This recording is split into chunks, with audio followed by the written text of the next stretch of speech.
எனக்கு ரொம்ப பிடிச்ச ஒரு விஷயம் வந்து இந்த சாக்லேட்டுன்ற ஒரு உலகம். ஒரு சந்தோஷமா இருக்கட்டும், இல்ல சோகமா இருக்கட்டும், எல்லாத்துக்குமே வந்து ஒரு சாக்லேட்டுன்றது ஒரு மோகமாவே இருந்தது. அப்ப வந்து இந்த சாக்லேட் உலகத்த வந்து எப்படி செய்றாங்க என்னன்ற ஒரு விஷயம், ரொம்ப அத வந்து ஆர்வமா பார்த்தேன். இந்த லாக்டவுன் வந்து எனக்கு வந்து இத வந்து கத்துக்கிறதுக்கு ஒரு வாய்ப்பு குடுத்துச்சு. ஸோ, அதுக்கு நடுவுல தான் வந்து சாக்லேட் எப்படி வருது, உருவாகுது. அதுல வந்து எப்படி வந்து ஹெல்த்தி ஆஸ்பெக்ட்ஸ்ன்ற ஒரு டார்க் சாக்லேட்டுன்னு ஒண்ணு இருக்குது. ஆனா, அத வந்து நான் சாப்பிடுறதுக்கு நானே முதல்ல தயங்குன ஆள் வந்து அதுக்கு நடுவுல போயிட்டு, எப்படி இத செய்றாங்க? ஏன் இத வந்து வித்தியாசமா இருக்குது? ஏன் நம்ம மத்த விஷயங்கள் வித்தியாசமா இருக்குதுன்னு ஒரு கிளியர் டிஸ்டிங்ஷன் புரிஞ்சுக்க முடிஞ்சது. அடுத்த விஷயம் வந்து அத நோக்கி போம்போது, எப்படி இத நம்மளே பண்ணலாம்? அப்படின்ற ஒரு தூண்டுதல் வந்தது. அதுக்கப்புறம் அப்படியே வந்து இந்த சாக்லேட்ட வந்து ஒரு பிராண்டா கொண்டு வந்து, இன்னைக்கு டை சாக்லேட்ஸ்ன்ற பிராண்ட கொண்டு வந்திருக்கோம்.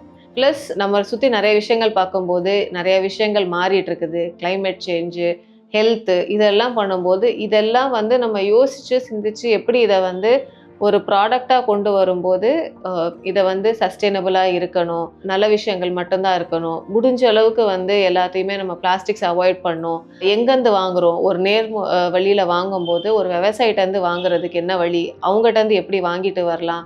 அவங்களுக்கு அந்த விலைய வந்து நம்ம குடுக்கும்போது, ச அ அவங்களுக்கு அந்த லாபம் கண்டிப்பா போகுது. அப்ப கண்டிப்பா வந்து நாளைக்கு சாக்லேட் அழியாம இருக்கிறதுக்கு வந்து ஒரு விவசாயிட்டருந்து வாங்கும்போது, அவங்களுக்கு அந்த நல்ல விலைக்கு நம்ம வாங்கிக்கும்போது, அவங்க அத நாளைக்கு வந்து கண்டிப்பா கன்டின்யூ பண்ண போறாங்க. இந்த மாரி சின்ன சின்ன விஷயங்கள், சின்ன சின்ன தாட்ஸ் எல்லாம் கொண்டு வந்துட்டு, ஒரு முயற்சி தான் இது. ஆனா இது வந்து கண்டிப்பா வந்து ஈஸியா இருந்ததான்னு கேட்பீங்கன்னா, கண்டிப்பா கிடையாது.